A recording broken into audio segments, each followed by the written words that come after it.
हाँ जी, ये colligative properties जो है ये आपका लेक्चर है। इसमें आप जो है वो पहले लोअरिंग ऑफ फ्रीजिंग, ये आपने देखा था कि कॉलिगेटिव प्रॉपर्टीज की 4 टाइप्स थी, lowering of vapour pressure, elevation of boiling point, depression of freezing point and osmotic pressure. इसमें से आपने लोअरिंग ऑफ वेपर प्रेशर और एलिवेशन ऑफ बॉइलिंग पॉइंट जो है ये देख लिया था। 2 आपकी प्रॉपर्टीज रह गई थी, depression of freezing point and osmotic pressure. तो अभी हम डिप्रेशन ऑफ फ्रीजिंग पॉइंट जो है वो देख लेते हैं। डिप्रेशन ऑफ फ्रीजिंग पॉइंट में आपके पास जो वर्ड डिप्रेशन है, पहले उसका मीनिंग आपने देखना है। डिप्रेशन मीन्स डिक्रीज, ठीक है। एलिवेशन जैसे आपने पहले पढ़ा था, एलिवेशन ऑफ बॉइलिंग पॉइंट, उसका मतलब है इंक्रीज, और डिप्रेशन का मतलब है डिक्रीज। फ्रीजिंग पॉइंट आपके पास वो टेम्परेचर है जहाँ पे सॉलिड और लिक्विड जो है वो इक्विलिब्रियम में रहते हैं, ठीक है। सॉलिड को अगर आप मेल्टिंग पॉइंट पे ले आए तो वो लिक्विड में कन्वर्ट हो जाता है, और फ्रीजिंग पॉइंट पे ले आए तो लिक्विड दोबारा सॉलिडिफाई हो जाता है। ये दोनों टर्म्स क्लियर होगी? Yes ma'am. ठीक है। अब इसका मतलब क्या होगा आपके पास, अगर आप इस स्लाइड को देखते हैं, ठीक है। इसका मीनिंग आपके पास क्या है कि आपके पास फ्रीजिंग पॉइंट के अंदर किसी किस्म का डिक्रीज एक्सपेक्टेड है, डिक्रीज इन फ्रीजिंग पॉइंट, ठीक है। कोई भी जो है वो आपका सोल्यूशन जिस टेम्परेचर पे फ्रीज होता है उसके अंदर कोई डिक्रीज है। तो अब इसकी डेफिनेशन आपके पास क्या होगी कि when a non volatile non electrolyte solute, ये दोनों टर्म्स आप पहले डिस्कस कर चुके हैं, is added to a solvent, freezing point of pure solvent is lower. पहले प्योर सॉल्वेंट, सपोज आपका जो है वो 0 डिग्री सेंटीग्रेड पे फ्रीज हो रहा था, आपने उसके अंदर वो एक non volatile non electrolyte solute add कर दिया, तो आप मे बी वो -2 डिग्री सेंटीग्रेड पे जाके डिक्रीज हो, और आपको पता है कि ये माइनस वाली सारी वैल्यूज जो है वो 0 से कम है। तो जब भी आप किसी प्योर सॉल्वेंट के अंदर non volatile non electrolyte solute add करते हैं तो उसका जो फ्रीजिंग पॉइंट होता है प्योर सॉल्वेंट का, वो डिक्रीज हो जाता है, ठीक है। और होता किस वजह से, अभी हमने कहा है कि ये कॉलिगेटिव प्रॉपर्टीज है, कॉलिगेटिव प्रॉपर्टी है। कॉलिगेटिव प्रॉपर्टी को आपने कहा था कि नंबर ऑफ पार्टिकल्स पे डिपेंड करती है। तो फ्रीजिंग पॉइंट में जो डिक्रीज की रीजन होगी आपके पास प्योर सॉल्वेंट की, पहले आपके पास सिर्फ सॉल्वेंट के पार्टिकल्स से सोल्यूट आपने ऐड कर दिया, तो सोल्यूट के पार्टिकल्स भी हैं, तो सोल्यूशन के अंदर number of particles are greater than number of particles of pure solvent, so that freezing point is decreased. Clear?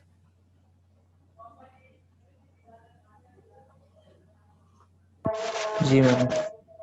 ठीक है। उसके बाद ये आपके पास एक ग्राफ है, ठीक है। ये आपने एफएससी में भी देखा था, जिसमें आप एक्स एक्सिस पे टेम्परेचर लेते हैं और वाई एक्सिस पे प्रेशर लेते हैं। आप फ्रीजिंग पॉइंट को अगर आप डिफाइन करते हैं या मेल्टिंग पॉइंट को डिफाइन करते हैं, तो वो आपके पास क्या है कि ये वो टेम्परेचर है जहाँ पे आपका इंटरनल प्रेशर एक्सटर्नल प्रेशर के इक्वल हो जाएगा, ठीक है।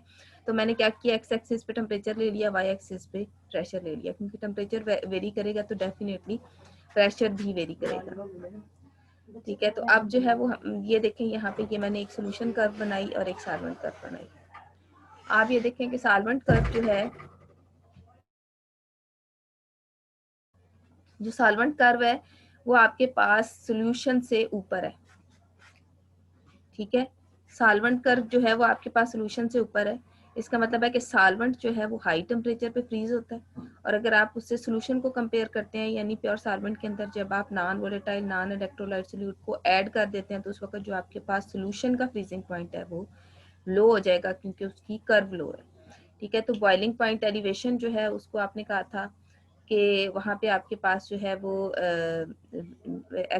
जो है वो आपके पास प्योर सोल्यूशन का जो बॉइलिंग पॉइंट है वो हाई होता है एज कम्पेयर टू सॉल्वेंट। तो यहाँ पे आपके पास क्या है कि freezing point of solution is smaller than freezing point of pure solvent. T not को मैंने रिप्रेजेंट किया प्योर सॉल्वेंट के लिए, और टी एस को मैंने टेम्परेचर ऑफ सोल्यूशन।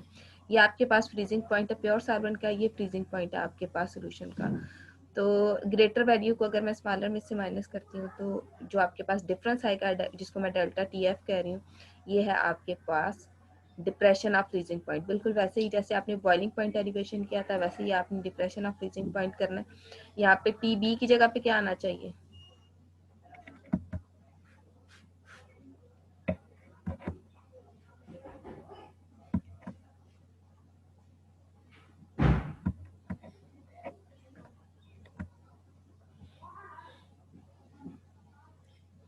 अच्छा, रीजन आपके ख्याल में क्या हो सकती है डिप्रेशन ऑफ फ्रीजिंग पॉइंट की?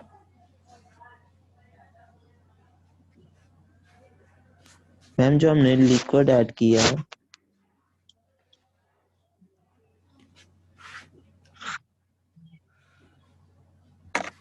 ये देखें, ये आपके पास प्योर सॉल्वेंट के मॉलिक्यूल्स हैं।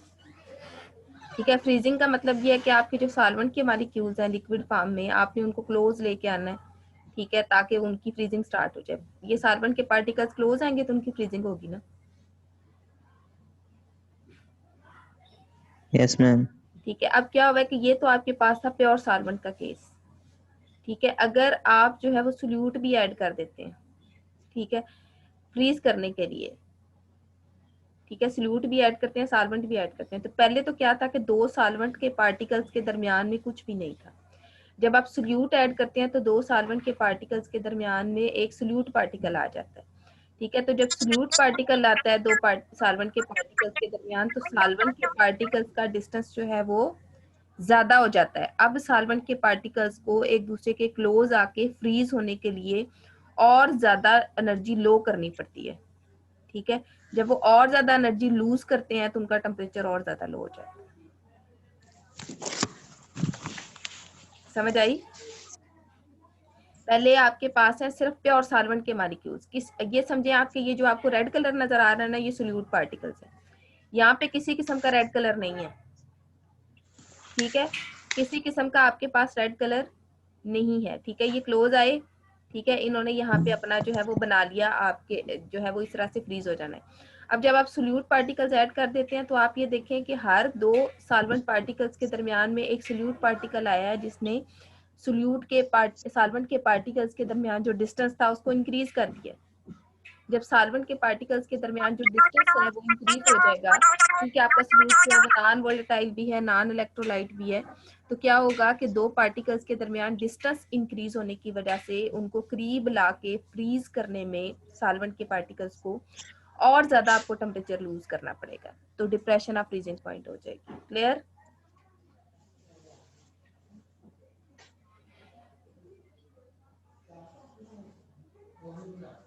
ये अभी नहीं क्लियर हुआ? हो गया मैम। ठीक है, उसके बाद आप ये देखें कि ये आपके पास जो thermodynamic derivation of depression of freezing point है, ठीक है, वो आप कैसे डेल्टा TF जो है उसका मैथमेटिकल एक्सप्रेशन जो है वो डिराइव कर सकते हैं।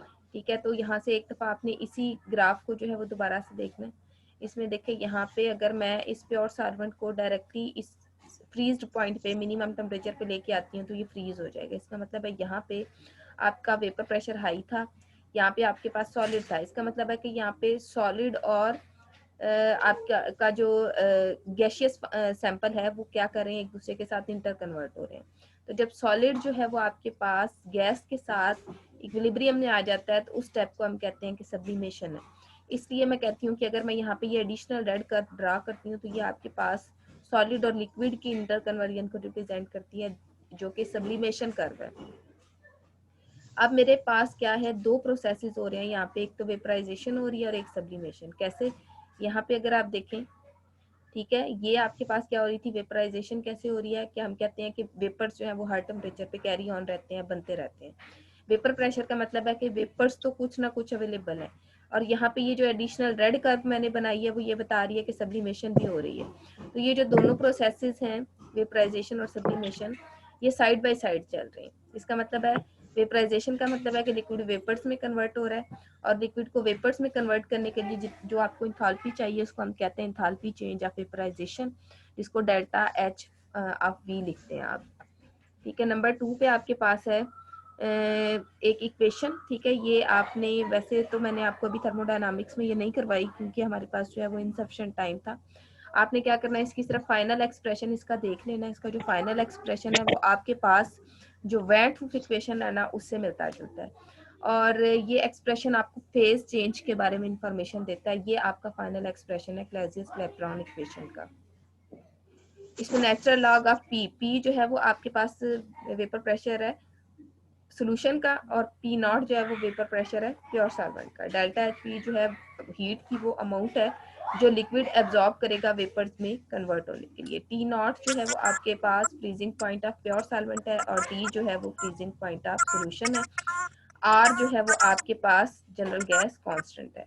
इस इक्वेशन के अकॉर्डिंग क्या होगा, मैं अगर सब्लिमेशन को क्लैजियस-क्लैपेरियन इक्वेशन में देखूं तो सॉलिड वेपर्स में कन्वर्ट हो रहा है, और इस प्रोसेस के लिए आपको जो एंथैल्पी चाहिए वो डेल्टा एच एस है।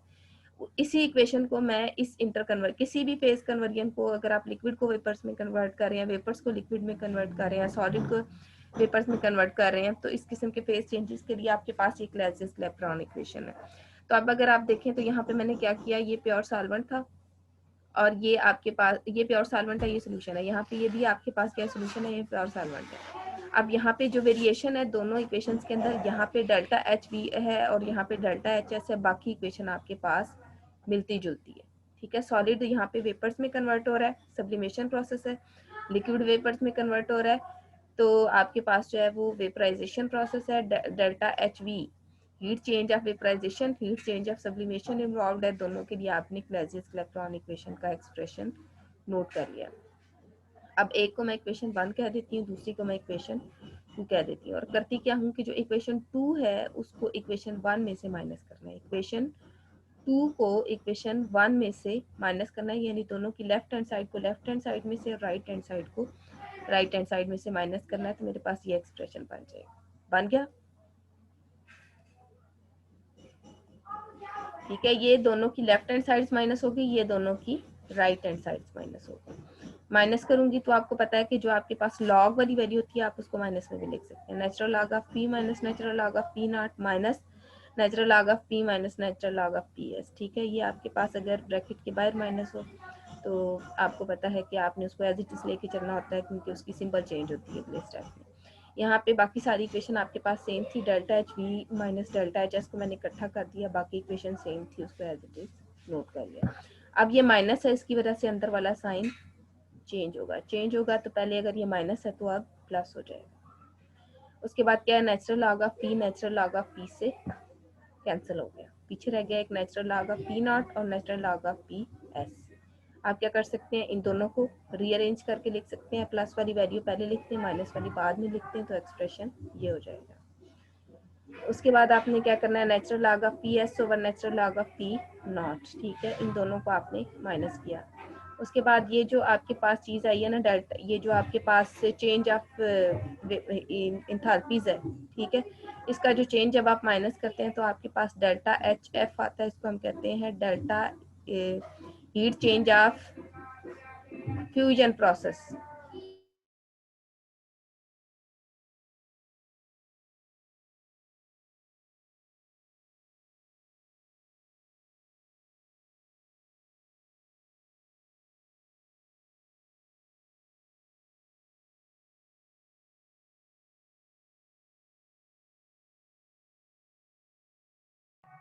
मैम माइक म्यूट हो गया है।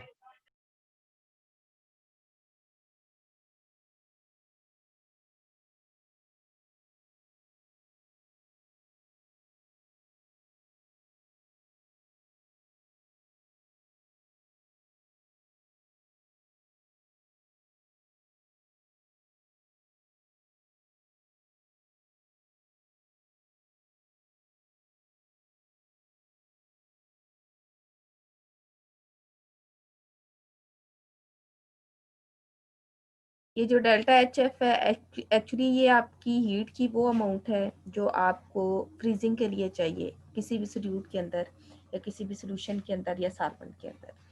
तो अब अगर मुझे इतनी हीट अवेलेबल होती है तो इसका मतलब ये है कि आपका सिस्टम जो है वो क्या करेगा, उसकी फ्रीजिंग हो जाएगी।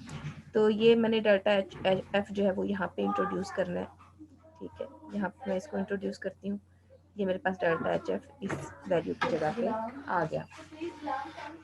अब यहाँ पे नेक्स्ट जो है वो हम क्या कर सकते हैं, ये आपका जो एक्सप्रेशन है इसके साथ कि ये जो आपका PS/P0 होता है ये मोल फ्रैक्शन ऑफ सॉल्वेंट के इक्वल होता है, और mole fraction of solvent by Raoult's law आपके पास ये चीज़ थी, ये आपने एलिवेशन ऑफ बॉइलिंग पॉइंट के अंदर देखी थी और लोअरिंग ऑफ वेपर प्रेशर में देखी।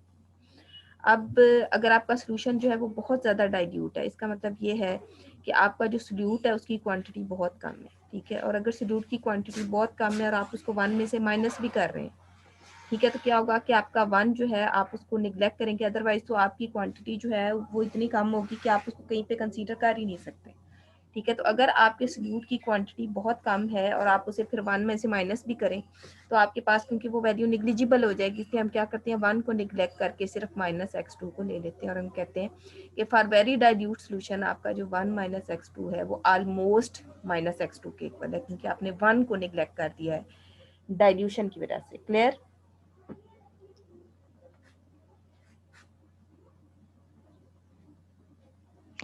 जी मैम। अब इस 1 - x2 की जगह पे आपके पास क्या आ सकता है, सिर्फ -x2, ठीक है। और अगर मैं -x2 जो है वो PS/P0 को कंसीडर करती हूँ तो इस पूरे एक्सप्रेशन में मेरे पास -x2 आ जाएगा PS/P0 की जगह, क्योंकि अगर मैं -x2 की जो कि एक बहुत लो क्वांटिटी अगर नेचुरल लॉग लूँ तो भी उसके ऊपर कोई फर्क नहीं पड़ेगा, तो क्या होगा कि आपका ये पूरा जो नेचुरल लॉग ऑफ PS/P0 है ये -x2 से रिप्लेस हो जाएगा इस एक्सप्रेशन के अंदर, ठीक है। रिप्लेस हो गया, आपके पास आ गया -x2, इधर भी माइनस है इधर भी माइनस है, कैंसिल हो सकते हैं?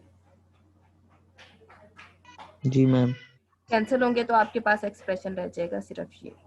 अब ये जो आपके पास T0 - T है, इसको आपने कहा था कि ये डिप्रेशन इन फ्रीजिंग पॉइंट के लिए रिक्वायर्ड टेम्परेचर है, ये रिक्वायर्ड टेम्परेचर है डिप्रेशन ऑफ फ्रीजिंग पॉइंट के लिए, ये रिक्वायर्ड एंथैल्पी है। अब इसकी जगह पे भी मैं डेल्टा TF लगा सकती हूँ, डेल्टा TF लगाऊंगी तो मेरे पास ये एक्सप्रेशन बन जाएगा, ठीक है। इसमें से जो है वो फर्दर x2 आपके पास आ गया, ठीक है। x2 जो है वो, एक तो आपने क्लास ये याद रखना है कि ये जो एक्सप्रेशन है ना इसमें से आपने डेल्टा TF की वैल्यू भी निकालनी है और determination of molecular weight of unknown solute भी करना है। तो यहाँ पे अगर आप नोट करें तो जो आपका T0/T है, क्योंकि ये दोनों ही टेम्परेचर्स हैं, ठीक है, इन दोनों को मल्टीप्लाई करके आप एक सिंपल जो है, अगर ये दोनों मल्टीप्लाई हो रहे हैं सिर्फ इस केस में, आप इन दोनों को मल्टीप्लाई करके T² भी लिख सकते हैं, ठीक है। T² मैंने लिखा T0/T की जगह यहाँ, ठीक है। ये डेल्टा TF है, डिप्रेशन ऑफ फ्रीजिंग पॉइंट, ठीक है। इसका आपके पास आंसर आ गया, ठीक है। अगर आपको सिर्फ कहा जाए कि डिप्रेशन ऑफ फ्रीजिंग पॉइंट निकाले तो आपने ये फार्मूला पुट करना है। उसके बाद जो है वो क्या है आपके पास के, अगर आप x2 याद करें तो ये आपके पास मोल फ्रैक्शन ऑफ सोल्यूट है, जो कि number of moles of solute divided by number of moles of solution के इक्वल, ठीक है। सोल्यूट और सॉल्वेंट दोनों के नंबर ऑफ मोल्स ऐड करें और उसको सिर्फ सोल्यूट के नंबर ऑफ पार्टिकल्स पे डिवाइड करें, ये आपने देखा था रॉल्स लॉ के अंदर। और इसको आप यहाँ पे क्या कर सकते हैं, किसकी जगह पुट कर सकते हैं, x2 की जगह, ठीक है। अगर मैं डेल्टा TF की वैल्यू निकालती हूँ तो वो ये थी, ठीक है। ये पिछले एक्सप्रेशन में देखें, ये मेरे पास डेल्टा TF की वैल्यू थी और इसकी जगह पे मैंने क्या x2 की जगह पे क्या किया है, इसकी वैल्यू पुट कर दी, वैल्यू पुट की है रॉल्स लॉ से। अब डाइल्यूट सोल्यूशन में number of moles of solute जो है वो बहुत कम होते हैं as compare to number of moles of solvent, ठीक है। तो आपने कहा था कि इस केस में आप जो number of moles of solute होते हैं आपके, उनको निगलेक्ट कर सकते हैं डिनोमिनेटर के अंदर, ये भी आपने डेरिवेशन ऑफ बॉइलिंग पॉइंट के अंदर देखा था, ये एक्सप्रेशन आपके पास बन गया। अब number of moles of solvent के लिए आपके पास W1/M1 आ गया और इसके लिए W2/M2 आ गया, दोनों की वैल्यूज मैंने यहाँ पे पुट कर दी। इसमें से अब जो है वो हमने क्या करना है, एक तो डेल्टा TF निकालना है, डेल्टा TF के लिए एक आपके पास अल्टरनेट एक्सप्रेशन आ गया, ठीक है। ये आपके पास जो फ्रैक्शन बाय फ्रैक्शन हो तो ऊपर वाली जो फ्रैक्शन है उसको आपने एज इट इज लिख देना है, नीचे वाली फ्रैक्शन उलट जाएगी विद मल्टीप्लिकेशन, ये M1/W1 होगी। एक तो आपके पास ये डेल्टा TF का ये एक और आंसर आ जाता है, और साथ में आप क्या कर सकते हैं, इससे unknown molecular mass of unknown solute find कर सकते हैं, यानी M2 फाइंड कर सकते हैं, ठीक है। तो M2 अगर आपने फाइंड करना है तो आपके पास क्या आएगा, ये चीज आ जाएगी। समझ आ गई M2 कैसे फाइंड करना है? इसमें भी आपने क्या करना है कि आपने एक तो डिप्रेशन एंड फ्रीजिंग पॉइंट यानी डेल्टा TF फाइंड करना है मैथमेटिकली, और दूसरी इसकी जो एप्लीकेशन है वो determination of molecular mass of unknown solute है, वो भी आपने करनी है। क्लियर?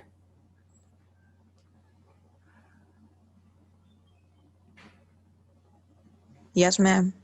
ठीक है। Yes ma'am. इसके बाद ये आपका जो depression of freezing point colligative properties में जो आपके पास थर्ड प्रॉपर्टी थी वो क्लियर होगी। अब हम आ जाते हैं फोर्थ प्रॉपर्टी पे जिसको हम कहते हैं ऑस्मोटिक प्रेशर।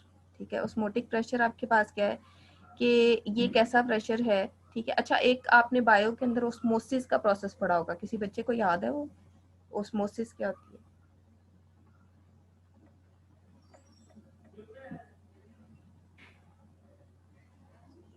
जिसमें आप कहते थे कि एक डाइल्यूट सॉल्यूशन होता है और एक जो है वो कंसंट्रेटेड सॉल्यूशन होता है। तो डाइल्यूट सॉल्यूशन के अंदर जो है वो सॉल्वेंट क्योंकि ज़्यादा होता है, तो डाइल्यूट सॉल्यूशन से सॉल्वेंट जो है वो कंसंट्रेटेड सॉल्यूशन की तरफ मूव करता है, यहाँ तक कि दोनों सॉल्यूशन जो है उनकी कंसंट्रेशन सेम हो जाती है। याद आया?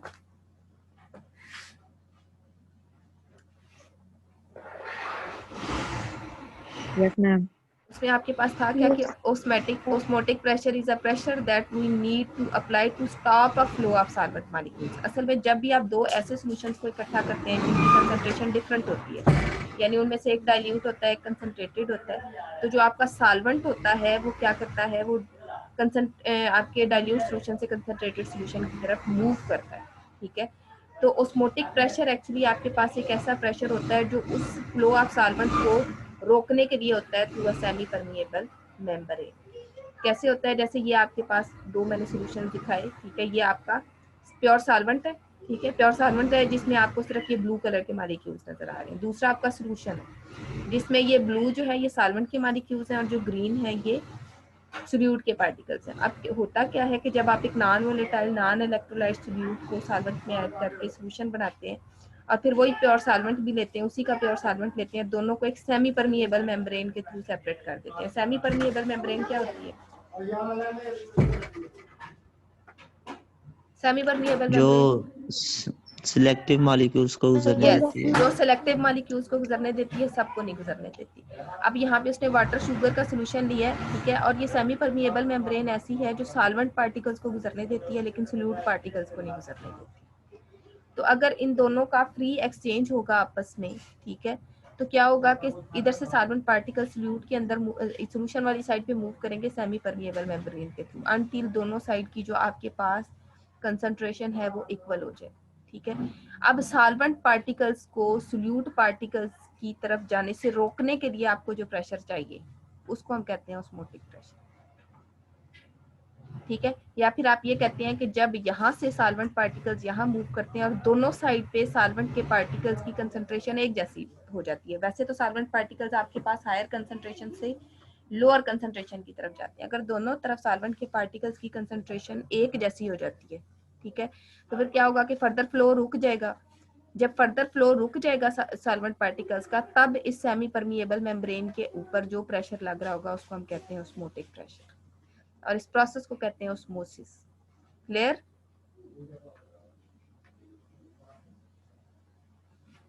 Yes ma'am. और ये भी आपके पास डिपेंड करता है नंबर ऑफ पार्टिकल्स पे। जितने ज्यादा नंबर ऑफ पार्टिकल्स होंगे उतना ज्यादा प्रेशर क्रिएट होगा।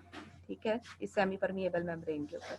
यहाँ पे भी आप देखें, ये मैंने क्लोज व्यू आपको दिखाया है। ठीक है, ये आपके पास सोल्यूट पार्टिकल्स हैं। ठीक है, जो क्या करते हैं कि इधर सॉल्वेंट वाली सोल्यूशन वाली साइड पे मूव करते हैं और उसको और यहाँ पे आप देखें तो सोल्यूट पार्टिकल ज्यादा है, यहाँ पे कम है क्योंकि सोल्यूट प्लस सॉल्वेंट है, ओनली सॉल्वेंट। तो यहाँ से सॉल्वेंट पार्टिकल्स जो है वो सेमी परमिएबल मेम्ब्रेन को क्रॉस करते हुए इधर आते हैं अनटिल दोनों साइड पे कंसंट्रेशन इक्वल हो जाए। जब यहाँ पे कंसंट्रेशन इक्वल हो जाती है तो फर्दर सॉल्वेंट पार्टिकल्स का फ्लो रुक जाता है और उस वक्त इस सेमी परमिएबल मेम्ब्रेन के ऊपर जो प्रेशर लगता है उसको हम कहते हैं ऑस्मोटिक प्रेशर। ठीक है, इस ऑस्मोटिक प्रेशर को हम पाई से रिप्रेजेंट करते हैं। अच्छा, इसकी डेरिवेशन करनी है आपने पाई की। ठीक है, बॉयल्स लॉ आपको याद होगा जिसमें आप कहते हैं कि pressure is inversely proportional to volume. याद है?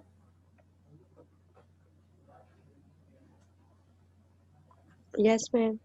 ठीक है, और एक बात आपने और याद रखनी है कि ये आपके पास आइडियल गैस लॉ है और जो आप सोल्यूशन पढ़े हैं उसमें आप कह रहे हैं कि non volatile non electrolyte solute है। ठीक है, जो लोअरिंग ऑफ वेपर प्रेशर भी कर रहा है, जो एलिवेशन ऑफ बॉइलिंग पॉइंट भी कर रहा है, जो डिप्रेशन ऑफ फ्रीजिंग पॉइंट भी कर रहा है, और ऐसा सोल्यूशन जो है वो आपके पास क्या होता है?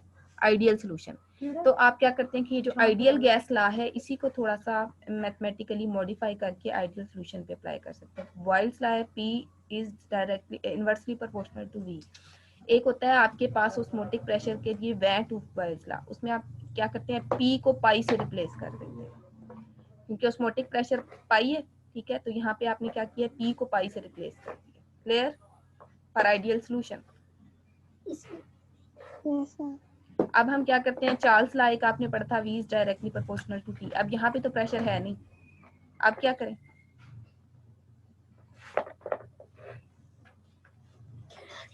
प्रेशर और वॉल्यूम जो है वो एक दूसरे को एक्सप्लेन करते हैं। जी वो इनवर्सली प्रोपोर्शनल है। हाँ जी, प्रेशर और वॉल्यूम एक दूसरे को एक्सप्लेन करते हैं। आप प्रेशर की बात करें या वॉल्यूम की, अगर आपको याद हो ली चेटियस प्रिंसिपल के अंदर जो आपके पास प्रेशर का इफेक्ट था, वही आपके पास वॉल्यूम का इफेक्ट था। ठीक है, तो अगर आपके पास प्रेशर अवेलेबल नहीं है एक्सप्रेशन के अंदर, तो आप वॉल्यूम को प्रेशर का अल्टरनेट कंसीडर कर सकते हैं। तो अगर मैं इसको बॉयल्स लॉ में चार्ल्स लॉ में कन्वर्ट करूं, तो जो आपका वी है उसकी जगह पे पाई आ जाएगा। क्लियर?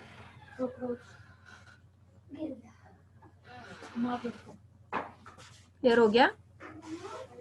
जी मैम। उसके बाद आपके पास होता है वैन टू एवोगाड्रोस लॉ। ठीक है, उसमें भी आप कहते हैं, वैसे जनरल एवोगाड्रो लॉ में आप कहते हैं V is directly proportional to n, तो यहाँ पे V की जगह पे पाई आ है। इन तीनों एक्सप्रेशंस को इकट्ठा कर सकते हैं क्योंकि तीनों की लेफ्ट हैंड साइड एक जैसी है, तो राइट हैंड साइड भी तो इनकी कंपेयर हो सकती है। अगर इसको मैं इक्वेशन 1 कह दूं, उसको 2 कह दूं, उसको 3 कह दूं, तो ये तीनों कंबाइन हो सकती है। कंबाइन करूं तो pi is directly proportional to N D over V. जो आपके पास डायरेक्टली प्रोपोर्शनल है वो न्यूमरेटर में आ जाएंगे, जो यूनिवर्सली प्रोपोर्शनल है वो डिनोमिनेटर में आ जाएंगे। क्लियर?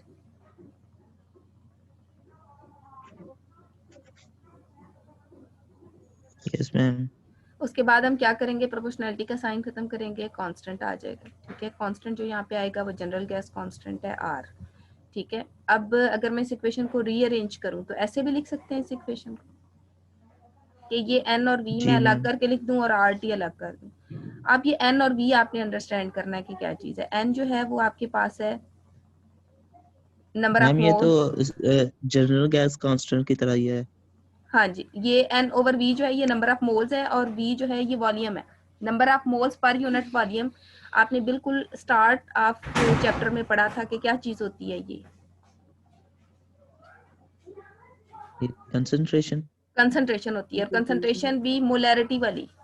तो ये आपके पास मोलैरिटी है, नंबर ऑफ मोल्स पर यूनिट वॉल्यूम या number of moles per litre of solution. आपने कहा था कि मोलैरिटी, मोलैरिटी को आपने m से रिप्रेजेंट किया था, तो यहाँ पे आपके पास पाई, ये जो नंबर ऑफ मोल्स पर यूनिट वॉल्यूम, इसकी जगह m भी आ सकता है, pi is equal to mRT।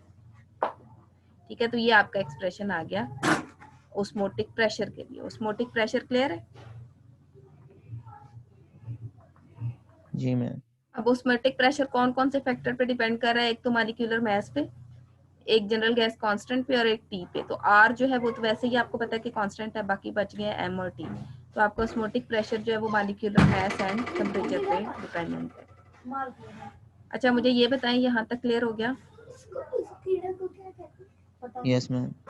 अच्छा, ये जो आपका है ना ऑस्मोटिक प्रेशर, ठीक है, इसके बाद आपका एक जो है ना वो छोटा सा टॉपिक है। अगर आज ही आप अपना कोर्स खत्म करना चाहते हैं तो आज ही ले सकते हैं, अदरवाइज आपको एक और नहीं मैम, कल कर लें।